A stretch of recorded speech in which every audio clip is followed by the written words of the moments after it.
గజం కేవలం 826 రూపాయలకే 12 సెంట్ల భూమి కేవలం 5 లక్షలు మాత్రమే. సార్ నమస్తే సార్ గిరిబాబు గారు. నమస్తే అండి సార్ గిరిబాబు గారు, ఎప్పటి నుంచి ఒక టాపిక్ గురించి మీతో డిస్కస్ చేద్దాం అనుకుంటున్నా. ఇప్పుడు బ్యాంకులో లోన్లు ఇచ్చేటప్పుడు, అంటే మనకి ఏమైనా లోన్లు ఇచ్చేటప్పుడు లేదంటే ఏదైనా పర్సనల్ లోన్స్ ఇచ్చే ముందు మన వైపు నుంచి బ్యాంకులు ఎటువంటి విషయాల పట్ల తనిఖీ చేస్తాయంటారు? మనం ఎటువంటి విషయాల పట్ల ట్రాన్స్పరెంట్గా ఉండాలి, క్రిస్టల్ క్లియర్గా ఉండాలి అంటారు ఒక లోన్కి అప్లై చేసే ముందు? అంటే మీరు చెప్పేది పర్సనల్ లోన్ గురించి అంటారా? ఏ లోన్ అయినా సరే పర్లేదు. ఎందుకంటే personal loan is different, other loans are different.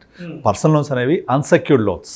సరే, పర్సనల్ లోన్ ఇచ్చే ముందు మరి వాళ్ళు ఎటువంటి విషయాలను కన్సిడర్ చేసి చెక్ చేసి ఇస్తారంటారు? యాక్చువల్గా హోమ్ లోన్ ఏమవుతుందంటే ఇల్లు ఆల్రెడీ తనఖా పెట్టుకుంటారు, మార్టగేజ్ అవుతుంది కనుక ఈ వ్యక్తి డిఫాల్ట్ అయినా కూడా ఇల్లుని వాళ్ళు స్వాధీనం చేసుకుంటారు. కానీ పర్సనల్ లోన్ వచ్చేప్పటికి చాలా జాగ్రత్తగా ఉండాలి. అది కత్తికి 2 వేల పదులు లాంటివి. అటు బ్యాంకుల పరంగా చూస్తే చాలా రిస్కీ లోన్స్ బ్యాంకులకు. అవి డిఫాల్ట్ అయ్యాడంటే అన్సెక్యూర్డ్ లోన్స్ అవి. అన్సెక్యూర్డ్. సో మనకు వితౌట్ సెక్యూరిటీ వస్తాయి ఇవి. అలా అని చెప్పేసి వితౌట్ సెక్యూరిటీ వస్తాయి కదా అని తీసేసుకుంటే కట్టకపోతే చుక్కలు కనపడతాయి, తాట తీస్తారు. సో కనుక ఇవి పర్సనల్ లోన్స్ అనేవి అన్సెక్యూర్డ్ లోన్స్, రిస్కీ లోన్స్. మనకు రిస్కే, బ్యాంకుకి రిస్కే. సో అందుకనే మనందరికీ అంటే బ్యాంకులకి మనకు ఈజీగా తెలియడం కోసం ఒకటి సిబిల్ స్కోర్ అని ఉంటుంది. ఒకటి చాలా మంది తెలిసే ఉంటుంది సిబిల్ స్కోర్. ఇప్పుడు గూగుల్ పేలో కూడా, గూగుల్ దాంట్లో కూడా, జీపేలో కూడా సిబిల్ స్కోర్ యాడ్ అయిపోయింది. మీరు గమనిస్తే అప్డేట్ చేసుకుంటే మీ వర్షన్, గూగుల్ పే వర్షన్ని కింద యువర్ సిబిల్ ట్రాన్సాక్షన్ రిపోర్ట్ వచ్చేస్తుంది. మొత్తం అన్ని క్లియర్గా వచ్చేస్తున్నాయి. Free of cost. అది సిబిల్ నుంచి రిపోర్ట్ రావాలి అంటే ఇప్పుడు ఫ్రీ ఆఫ్ కాస్ట్ వచ్చేస్తుంది. దాదాపుగా మేజర్గా మీ ట్రాన్సాక్షన్స్ అన్నీ, ఏ బ్యాంక్ ట్రాన్సాక్షన్స్, ఏమైనా లోన్లు ఉన్నాయా, క్రెడిట్ కార్డ్స్ ఉన్నాయా, ఎన్ని పేమెంట్స్ చేయాలి, ఎన్ని చేశారు, లాస్ట్ 3 years డేటా తీసేసుకుంటుంది. తీసేసుకొని ఆ డేటా ప్రకారంగా మీ స్కోర్ని పైన చూపించేస్తుంది. ఇప్పుడు అందరికీ అందుబాటులోకి వచ్చేసింది. ఇంతకుముందు దాకా సిబిల్ స్కోర్ గురించి మాట్లాడేవాళ్ళు కానీ అది ఎలా తీసుకోవాలో తెలిసేది కాదు. మనం తీసుకోవాలంటే sibil.com వెబ్సైట్కి వెళ్ళి 450 రూపీస్ ప్లస్ GST పే చేసి తీసుకోవాల్సి వచ్చేది. లేదా హోమ్ లోన్ కానీ పర్సనల్ కానీ లోన్ ఇచ్చేటప్పుడు బ్యాంకర్స్కి అది యాక్సెస్ ఉంటుంది. ఇండివిజువల్గా నేను ఎక్కడున్నాను, నా బిజినెస్ సిబిల్ స్కోర్ ఎలా ఉంది అని తెలుసుకోవడానికి యాక్సెస్ ఉండేది కాదు. కానీ ఇప్పుడు గూగుల్ పే పుణ్యమాని మన అందరికీ వచ్చేసింది. అది ఇప్పుడు ఈజీగా అవైలబిలిటీ ఉంది, యాక్సెసిబిలిటీ కూడా ఉంది. ఇందులో చూసుకోవచ్చు మీ స్కోర్ ఎంత ఉంది అనేది. సో అయితే ఈ స్కోరు చాలామందికి 850 పైన ఉంటే it's a very very healthy level అనమాట. మంచి ఆరోగ్యకరమైన రేటింగ్ ఇది.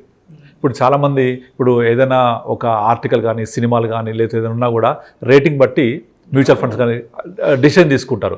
అలాగే మరి ఈ వ్యక్తికి లోన్ ఇవ్వాలా వద్దా అనేది బ్యాంకులు ఈ సిబిల్ స్కోర్ రేట్ బట్టి డిసైడ్ చేసుకుంటారు. స్కోర్ ఎక్కువ ఉంటే మీరు నమ్మదగ్గ కస్టమర్, స్కోర్ తక్కువ ఉంటే మిమ్మల్ని అనుమానించాల్సిందే అనేది దీని యొక్క అర్థం అనమాట.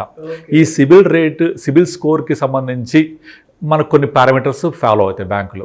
ఫర్ ఎగ్జాంపుల్ మీరు ఒక లోన్ తీసుకొని ఒక 3 సంవత్సరాల లోన్ అయితే 36 ఇన్స్టాల్మెంట్స్ కట్టాలి.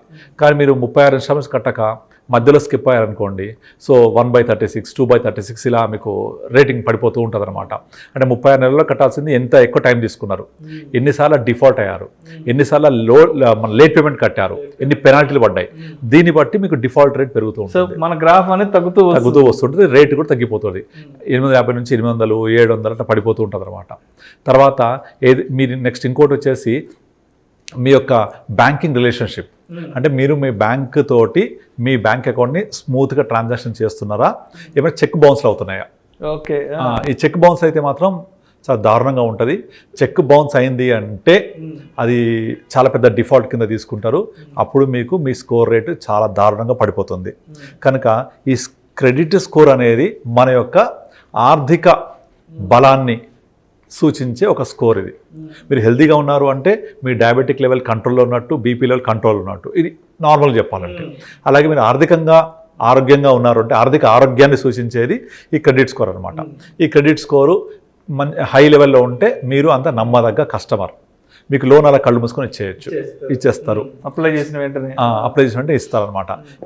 దీన్ని కాపాడుకోవడం కోసం మనము ఎటువంటి ఆర్థిక క్రమశిక్షణ పాటించాలో అదే మనం ఇప్పటిదాకా మాట్లాడుతుంది. ఈ ఆర్థిక క్రమశిక్షణ మీరు పాటించగలిగితే ఆటోమేటిక్గా మీ స్కోర్ హైలో ఉంటుంది. హై స్కోర్ ఉంటే లోన్స్ కూడా త్వరగా దొరుకుతాయి. దాని తర్వాత మీకు మీ ఇన్కమ్ లెవెల్ బట్టి కూడా మీకు పర్సనల్ లోన్ ఇచ్చేటప్పుడు వాళ్ళు కన్సిడర్ చేస్తారు. సపోజ్ ఇప్పుడు ఇన్కమ్ ఏమో 30,000 ఉంది, నాకు లోను 2 లక్షలు కావాలంటే ఇవ్వరు. So income level, loan amount రెండు కూడా ఎప్పుడు కూడా వాళ్ళు క్యాలిక్యులేట్ చేస్తారు. ఇది ఎలా ఉంటుందంటే నాకు వచ్చే ఆదాయంలో ఈఎంఐ అనేది మ్యాక్సిమం 45 to 50% నుంచి ఉండకూడదు. అంటే నాకు 1 లక్ష రూపాయలు ఇన్కమ్ వచ్చింది అంటే నా ఈఎంఐ 40,000 to 40,000 నుంచి ఉండకూడదు. థంబ్ రూల్ ఇది. అంటే నీ ఈఎంఐ 60,000 కడితే నువ్వేం తింటావు, నాకు ఎట్లా కడతావు? కనుక నేను మీకు ఈఎంఐ అనేది నీ ఇన్కంలో లెస్ దాన్ 50% ఉండేలాగా చూసుకుంటారు వాళ్ళు. అలా చూసుకొని నీకు ఎంత టెన్యూర్ పెట్టుకుంటే ఎంత ఈఎంఐ వస్తుంది, టెన్యూర్, ఈఎంఐ దాన్ని క్యాలిక్యులేట్ చేసుకొని అంతవరకే మనకు లోన్ ఎలిజిబిలిటీ ఇస్తారనమాట. So income level is very important personal loan రావాలంటే. ఒకటి సిబిల్ స్కోరు, తర్వాత ఇన్కమ్ లెవెల్. ఇది కాకుండా మీ ప్రొఫెషన్ కూడా, జాబ్ ప్రొఫెషన్. సపోజ్ మీరు కనుక ఒక మంచి గవర్నమెంట్ ఎంప్లాయీ అయ్యి ఉండి అది సెంట్రల్ గవర్నమెంట్ ఎంప్లాయీ అయ్యి ఉంటే మీకు త్వరగా పర్సనల్ లోన్ వచ్చేస్తుంది. ఎందుకంటే జాబ్ అనేది సెంట్రల్ గవర్నమెంట్ ఎంప్లాయీ అంటే గ్యారంటీడ్ ఇన్కమ్ రెగ్యులర్గా వస్తుంది కనుక డిఫాల్ట్ అవ్వడు అని ఒక నమ్మకం. అదే కొన్ని పెద్ద ఎంఎన్సీస్ ఉంటాయి, బిగ్ ఎంఎన్సీస్, ఐటీ కంపెనీస్, అందులో ఉంటే కూడా వాళ్ళు చాలా రెగ్యులర్ ఇన్కమ్ ఉంటుంది కాబట్టి డిఫాల్ట్ అయ్యే అవకాశం లేదు. అదే చిన్న చితక పేరు లేని కంపెనీస్లో ఉంటే మీ ఆదాయం 50,000 లక్షలు ఉన్నా కూడా నమ్మకదగ్గ కంపెనీ కాదు కాబట్టి మీకు పర్సనల్ ఇచ్చేటప్పుడు కంపెనీస్ ఆలోచిస్తాయి, బ్యాంకులు ఆలోచిస్తాయి మీకు ఇవ్వాలా వద్దా. అంటే బ్యాంకులు, ఎన్బిఎఫ్సిలు, తర్వాత ప్రైవేట్ ఏజెన్సీస్ వీళ్ళందరూ లోన్స్ ఇచ్చేటప్పుడు మీకు బ్యాంకులకు వెళ్తేనేమో తక్కువ రేట్ ఆఫ్ ఇంట్రెస్ట్ ఉంటుంది, అదే ఎన్బిఎఫ్సిస్కి వెళ్తే కొంచెం ఎక్కువ ఉంటుంది. ప్రైవేట్ థర్డ్ పార్టీ ఏజెన్సీస్ కూడా ఉంటాయి, వాళ్ళు ఇంకెక్కువ రేట్ తీసుకుంటారు అనమాట. మనం ఎప్పుడు వెళ్తాం థర్డ్ పార్టీ ఏజెన్సీస్ దగ్గరికి, బయట ఎక్కడ రాకపోతే, అంటే మన సిబిల్ స్కోర్ లేదు, ఆదాయం లేదు, నేను చెప్పిన పారామీటర్స్ వర్కౌట్ అవ్వట్లేదు, నన్ను కన్సల్ట్ చేయట్లేదు అంటే ఇక్కడికి వెళ్తాం. ఆటోమేటిక్గా more risk, you have to pay more interest rate. బ్యాంకులో 10% ఉంటే ఎన్బిఎఫ్సిలో 12 తీసుకుంటారు. అదే ప్రైవేట్ ఆర్గనైజేషన్స్, ప్రైవేట్ ఏజెన్సీస్ కూడా ఇస్తారు, అవన్నీ 18-20% కూడా ఉంటాయి. సో ఇవన్నీ కూడా పర్సనల్ లోన్స్లో వాళ్ళు ఆలోచిస్తూ ఉంటారు. ఇది కాకుండా నెక్స్ట్ ఇంకోటి, మనం ముఖ్యంగా మన యొక్క పర్సనల్ లోన్ కోసం అప్లై చేసినప్పుడు మన ఇన్కమ్ ట్యాక్స్ రిటర్న్స్ అడుగుతారు. మీకు ఎంత సేవింగ్స్ ఉన్నాయి, ఎటువంటి ఇన్కమ్ ఉంది. అంటే సపోజ్ రెంటల్ ఇన్కమ్ ఉందనుకోండి, రెంటల్ ఇన్కమ్ ఉంటే రెగ్యులర్గా వస్తూ ఉంటుంది. సో రెగ్యులర్గా వస్తుంటుంది కాబట్టి ఇన్కమ్ ట్యాక్స్ రిటర్న్స్ బేస్ చేసుకుని కూడా లోన్స్ ఇవ్వచ్చు. మరి ఇన్కమ్ నాకు శాలరీ రూపం రావట్లేదు, నేను ఎంప్లాయీ కాదు అంటే మరి ఇన్కమ్ ప్రూఫ్ ఏంటి మీది? Income tax statement, ITR. ఈ ఐటీఆర్లో ఆదాయం ఎలా మీరు ఫైల్ చేస్తున్నారు అని average 3 years income tax returns తీసుకుంటారు వాళ్ళు. తీసుకొని ఆ రిటర్న్స్ బేస్ చేసుకొని కూడా పర్సనల్ లోన్ ఇస్తారు. ఇందులో మీ సేవింగ్స్ ఏమేమి ఉన్నాయి, ఎంత ఇన్కమ్ వస్తుంది, ఎక్కడ జనరేట్ అవుతుంది, ఇవన్నీ కంపిటీషన్ కూడా చూస్తారు వాళ్ళు. చూసి దాన్ని బేస్ చేసుకొని మనకు లోన్ ఇచ్చేటప్పుడు బ్యాంక్ లేకపోతే ఎన్బిఎఫ్సిస్ డెసిషన్ తీసుకుంటాయి. ఇంకొకటి ఏంటంటే ఈ లోన్ తీసుకునేటప్పుడు మనము యాజ్ ఇన్వెస్టర్స్గా ముఖ్యంగా మనం ఏం చూడాలంటే రేట్ ఆఫ్ ఇంట్రెస్ట్ ఎంత ఉంది, టెన్యూర్ ఎంత ఉంది. సో హైయెస్ట్ టెన్యూర్ పెట్టుకుంటే ఈఎంఐ తగ్గుద్ది, కానీ చాలా వడ్డీ కట్టేస్తాం మనం పర్సనల్ లోన్లో. హోమ్ లోన్లో డిఫరెంట్, మళ్ళీ హోమ్ లోన్లో ఎలా ఉన్నా కూడా ఇంట్రెస్ట్ తక్కువ కాబట్టి మనము తక్కువ కట్టి రిమైనింగ్ మిగిలింది పొదుపు చేసుకొని లోన్ క్లియర్ చేయొచ్చు. మనం చాలాసార్లు వీడియోస్ డిస్కస్ చేసాం. కానీ పర్సనల్ లోన్కి అది వర్తించదు. పర్సనల్ లోన్లో టెన్యూర్ ఎక్కువ పెట్టేసుకుంటే ఎక్కువ ఇంట్రెస్ట్ కట్టేస్తాం మనం. కనుక పర్సనల్ లోన్ తీసుకునేప్పుడు టెన్యూర్ చూడాలి, రేట్ ఆఫ్ ఇంట్రెస్ట్ చూడాలి, ప్లస్ సిబిల్ స్కోర్ని మనం ఎప్పటికప్పుడు సిబిల్ స్కోర్ ఎంత జాగ్రత్త చూసుకోవాలి అంటే రేపు ఏదైనా ఆర్థికంగా అవసరం ఉండి బ్యాంక్ వెళ్ళాము అంటే ఫస్ట్ వాళ్ళు మనం అప్లికేషన్ పెట్టగానే చెక్ చేసేదే సిబిల్ స్కోరు. ఇంకొకటి ఏం చేస్తారు, కొంతమంది ఒకే టైంలో 3-4 బ్యాంకులకు అప్లై చేస్తారు. ఇది కూడా చాలా డేంజర్. మీరు 3-4 బ్యాంకులకు అప్లై చేశారంటే ఇప్పుడు badly need of money. Sir ఇంకో విషయం కూడా ఉన్నాను, ఇప్పుడు ఈ సిబిల్ స్కోర్ కూడా ఫ్రీక్వెంట్గా చెక్ చేసుకోవడం కూడా ఇబ్బంది అవుతుంది. అది కూడా లేదు, ఇప్పుడు గూగుల్ పే వచ్చిన తర్వాత మీరు ప్రతిరోజు చెక్ చేసుకోవచ్చు. ఓకే, చెక్ చేసుకోవచ్చు. అది ఎంత యాక్యురసీ ఉంటుంది అనేది మనం చెప్పలేము, కానీ ఓవరాల్గా మనకు ఒక రేట్ అర్థమవుతుంది. ఎగ్జాక్ట్లీ యాక్యురసీ ఉంటుందని చెప్పలేము, బట్ దాదాపుగా మన బ్యాంక్ మొత్తం అన్నీ వచ్చేస్తున్నాయి అందులో. ఇప్పుడు మనకి ఎన్ని బ్యాంక్ అకౌంట్స్ ఉన్నవి, దాంట్లో ఏ లోన్స్ ఉన్నాయా, క్రెడిట్ కార్డ్ పేమెంట్స్ ఉన్నాయా, ప్రతిదీ ట్రాకింగ్ వచ్చేస్తుంది అందులో. దాన్ని బట్టి మన స్కోర్ అక్కడ అప్డేట్ అయిపోతూ ఉంటుంది. సో మనం చెక్ చేసుకోవచ్చు. చెక్ చేసుకుంటేనే మంచిది. దీన్ని పెంచుకోవాలి అనుకుంటే మనం డిఫాల్ట్స్ తగ్గించుకోవాలి. డిఫాల్ట్ తగ్గించుకుంటే ఆటోమేటిక్గా స్కోర్ పెరుగుద్ది.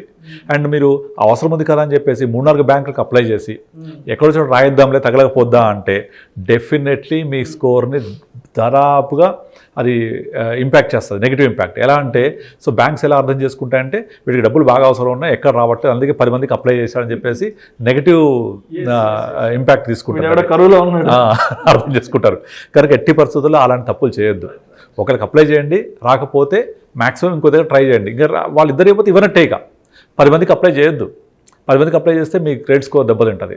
సో ఇట్లా మనం జాగ్రత్తగా క్రెడిట్ స్కోర్ని కాపాడుకుంటూ ఆర్థిక క్రమశిక్షణ పాటిస్తూ సో మన యొక్క ఆదాయం ఎంత అంత అప్పు తీసుకోవాలి, పర్పస్ ఏంటి, అలా మనం ప్లాన్ చేసుకుంటే మనకు పర్సనల్ లోన్ తీసుకున్నా కూడా మన అవసరాలకి ఉపయోగించుకోవచ్చు. చాలామంది పర్సనల్ లోన్ తీసుకొని వాళ్ళ యొక్క ఆర్థిక అవసరాలు తీర్చుకుంటూ ఉంటారు. కట్టగలిగే కెపాసిటీ ఉండాలి. స్కోర్ బాగుంటే తక్కువ ఇంట్రెస్ట్ రేట్ ఉంటుంది. సో మంచి వర్కౌట్ అవుతుంది అది. ఎందుకంటే అప్పు లేనివాడు అధిక సంపన్నుడే. కానీ అప్పు లేకుండా ఏ వ్యాపారం నడవదు, అప్పు లేకుండా ఎవరు ఉండరు. ఈ అప్పుని తప్పు లేకుండా సరిగ్గా తీసుకొని ప్రాపర్గా ప్లాన్ చేసుకొని వెళ్తూ ఉంటే ఏ ఇబ్బంది ఉండదు. ఈ అప్పుల తిప్పల్ని తప్పించుకోవచ్చు. రైట్. థ్యాంక్ యూ అండి. Thank you so much Giribabu గారు. Thank you sir. బ్యాంకులు లోన్లు ఇచ్చే ముందు మన వైపు నుంచి ఎటువంటి విషయాల పట్ల తనిఖీ చేసుకుంటాయి అనే అంశం గురించి చాలా డీటెయిల్డ్గా మీ విశ్లేషణ తెలియజేశారు. Thank you so much sir. Thank you అండి.